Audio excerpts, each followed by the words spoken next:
नमस्कार मैत्रिणींनो, एक्झाम वार्ता या युट्यूब चॅनलवरती आपले मनपूर्वक स्वागत आहे। आजच्या या युट्यूब शॉर्ट माध्यमातून आपण अंगणवाडी मुख्य सेविका पर्यवेक्षिकेसाठी महत्त्वपूर्ण असलेल्या योजना व कायद्यांवरती आधारित सुपरफास्ट सराव प्रश्न पाहणार आहोत। तर पहा, या ठिकाणी पहिला प्रश्न आहे, एकात्मिक बाल विकास सेवा योजना म्हणजेच ICDS योजना भारतात कधी सुरू करण्यात आली? या प्रश्नाचं उत्तर आहे 2 ऑक्टोबर 1975 रोजी।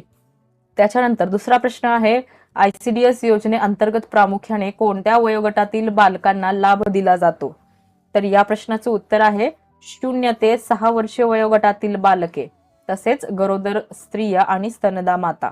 त्याच्यानंतर पुढचा प्रश्न आहे, बालकांचे लैंगिक अपराधापासून संरक्षण करणारा कायदा म्हणजेच पॉक्सो ऍक्ट कोणत्या वर्षी संमत करण्यात आला? या प्रश्नाचं उत्तर आहे 2012। कोणत्या रोजी करण्यात आला? तर 14 नोव्हेंबर 2012 रोजी।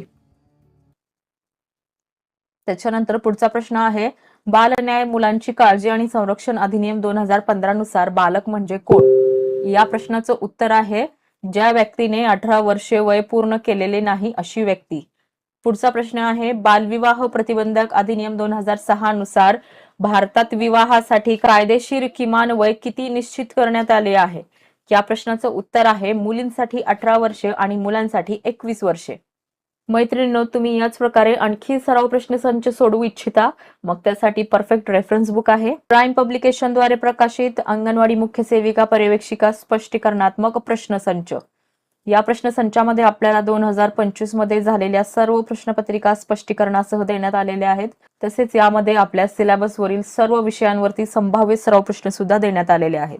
हा स्पष्टीकरणात्मक प्रश्न संच महाराष्ट्रातील सर्व प्रमुख पुस्तक सेंटरवरती उपलब्ध आहे, तसेच ऑनलाईन Amazon वरती सुद्धा अवेलेबल आहे। Amazonची लिंक तुम्हाला डिस्क्रिप्शन बॉक्समध्ये दिलेली आहे।